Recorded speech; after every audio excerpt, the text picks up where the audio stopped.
மாசக்கணக்கா தீராத கழுத்து மற்றும் தோள்பட்டை வலினால அவதிப்படுறீங்களா? எவ்வளவோ வைத்தியம் பார்த்தும் வலி குறையாததுக்கு காரணம் உண்மையான பிரச்சனை உங்க கழுத்துல இல்ல, உங்க தோள்பட்டையில இருக்கு.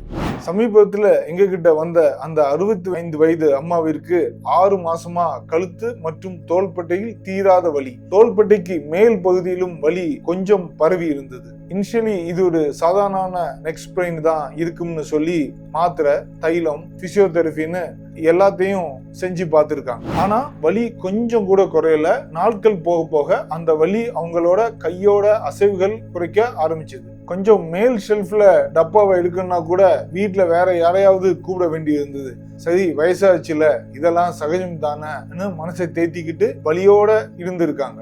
ஆனா அவங்க 4 வயசு பேரனை தூக்க ட்ரை பண்ணப்போ தோள்பட்டையில சுளின்னு ஒரு வலி. என்னால என் பேரனை கூட தூக்க முடியலைங்கிற கவலை தான் ஃபைனலி அவங்கள எங்க கிட்ட கூட்டிட்டு வந்தது.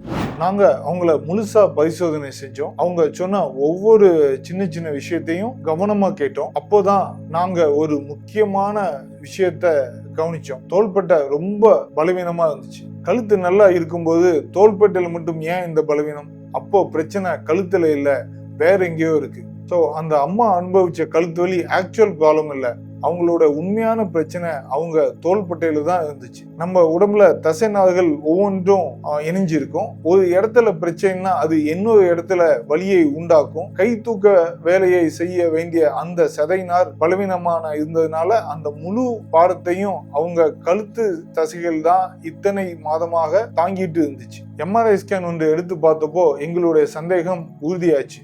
அந்த அம்மாவுக்கு இருந்தது full thickness rotator cuff tear. இது ஒரு பெரிய கிரானிக் டேர். அந்த சதைநார் அருந்து எலும்புல இருந்து நல்லாவே பின்னுக்கு இழுக்கப்பட்டிருந்தது. வயசானவங்களுக்கு வலுவிழந்த சதைநாரை திருப்பி தைக்கிறது ஈரமான டிஷ்யூ பேப்பரை தைக்கிற மாதிரி ரொம்ப சவாலானது. ஆனாலும் அறுவை சிகிச்சை தான் இதுக்கு ஒரே வழின்னு எங்களுக்கு தெரிஞ்சுது.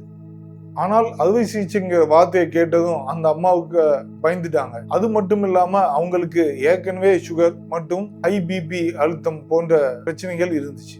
இந்த மாதிரி நோய்கள் இருக்கும்போது மயக்க மருந்து கொடுக்கறதுல இருந்து சர்ஜரிக்கு பிறகு புண் ஆறுவது வரைக்கும் எல்லாமே ரொம்ப சவாலானது. அதனால்தான் அவங்களுக்கு மிக குறைவான பாதிப்பை தரக்கூடிய ஒரு நவீன பாதுகாப்பான சிகிச்சையான ஆர்த்ரோஸ்கோபிக் ரொட்டேட்டர் கஃப் ரிப்பேரை தேர்ந்தெடுத்தோம்.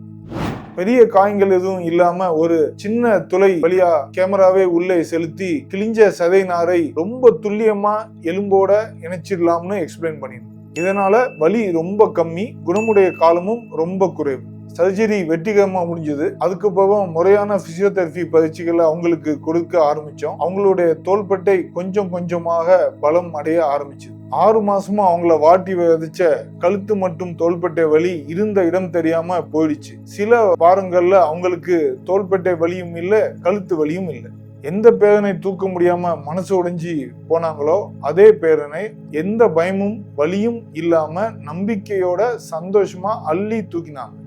இந்த பர்டிகுலர் பேஷண்டோட பிரச்சனையில இருந்து நாம தெரிஞ்சுக்க வேண்டியது ஒண்ணுதான். நம்ம உடம்புல வலி இருக்கிற இடம் ஒன்னா இருக்கலாம், ஆனா அதற்கான மூலம் வேறொரு இடத்துல கூட இருக்கலாம்.